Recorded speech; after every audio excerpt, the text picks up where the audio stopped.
கூட்டு குடும்பத்துல வாழ்றது நல்ல விஷயம்தான். ஆனா, அதுல இருக்கவங்களுக்கு மட்டும்தான் தெரியும் சில கஷ்டங்களும் இருக்குன்னு. ஒரு டீ குடிக்கணும்னாலும், இல்ல ஒரு சின்ன முடிவு எடுக்கணும்னாலும் சரி, நம்ம இஷ்டப்படி எல்லாம் செய்ய முடியாது. அப்படி ஒரு குடும்பத்துல நடந்த கதை தான் இன்னைக்கு நம்ம பார்க்க போறோம். மீனாட்சி ராமசாமி தம்பதிகளுக்கு 2 பசங்க. மூத்தவன் முருகன், இளையவன் கண்ணன். 2 பேருக்குமே கல்யாணம் ஆகி குழந்தைங்களும் இருக்கு. எல்லாரும் ஒண்ணா ஒரே வீட்ல தான் இருக்காங்க. காலையில கண்ணு முழிச்சதுல இருந்து வீடு முழுக்க சத்தமா இருக்கும். குழந்தைங்க ஓடி விளையாடுற சத்தம், சமையல் அறையில பாத்திர சத்தம், டிவி சத்தம்னு வீடே எப்பவும் கலகலப்பா இருக்கும். வெளியில இருந்து பாக்குறவங்களுக்கு அடடா, என்ன ஒரு அழகான குடும்பம்னு சொல்லுவாங்க. ஆனா அந்த வீட்ல இருக்கவங்களுக்கு மட்டும்தான் தெரியும், கூட்டு குடும்பத்திலயும் சில விஷயங்கள் மனசுக்கு கஷ்டமா இருக்கும். ஒரு நாள் ஞாயிற்றுக்கிழமை முருகனோட மனைவி லக்ஷ்மி, இன்னைக்கு எல்லாருக்கும் லீவு, வீட்ல இருக்காங்க, பிரியாணி செஞ்சா நல்லா இருக்கும்னு நினைச்சு எல்லார்கிட்டயும் கேட்டாங்க. உடனே மீனாட்சி அம்மா, எனக்கு காரம் அதிகமா இருந்தா சாப்பிட முடியாது, பிரியாணி வேண்டான்னு சொன்னாங்க. கண்ணனும் எனக்கு பிரியாணி அவ்வளவா பிடிக்காதுன்னு சொல்லிட்டாரு. கண்ணனோட மனைவியோ குழந்தைகளுக்கு நூடுல்ஸ் தான் பிடிக்கும்னு சொல்ல, கடைசியில யாருக்கும் வருத்தம் வரக்கூடாதுன்னு சாம்பார், ரசம், சாப்பாடுன்னு எப்பவும் போலவே லக்ஷ்மி செஞ்சாங்க. அப்போ மனசுக்குள்ளே நான் ஆசைப்பட்டதை எப்பதான் பண்ணுவேன்னு தெரியல.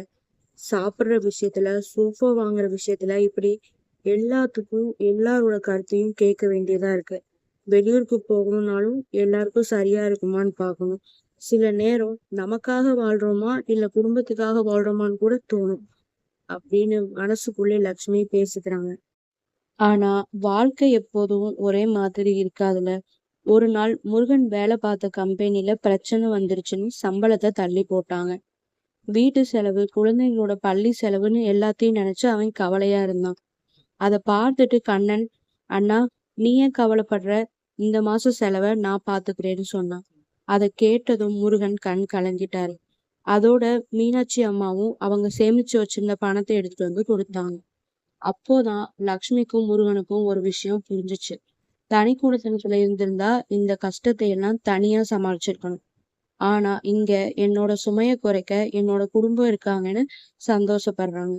அதுக்கப்புறம் சில நாட்கள் கழிச்சு கண்ணனோட குழந்தைக்கு உடம்பு சரியில்லாம போகுது.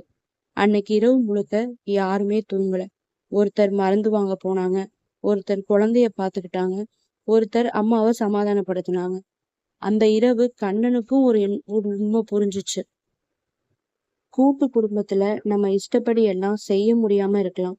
ஆனா நமக்கு ஒரு கஷ்டம் வந்தா நம்மள தனியா விட மாட்டாங்க. அதுதான் கூட்டு குடும்பத்தோட பலம்னு. கூட்டு குடும்பத்துல சண்டை இருக்கும், கருத்து வேறுபாடும் இருக்கும். ஆனா அதே சமயம் அன்பும் இருக்கும், அக்கறையும் இருக்கும். சில ஆசைகளை விட்டு கொடுத்தாலும் கஷ்ட நேரத்துல நம்ம கூட நிக்கிற உறவுகள் கிடைச்சா அதை விட பெரிய செல்வம் வேற எதுவும் இல்லைங்க.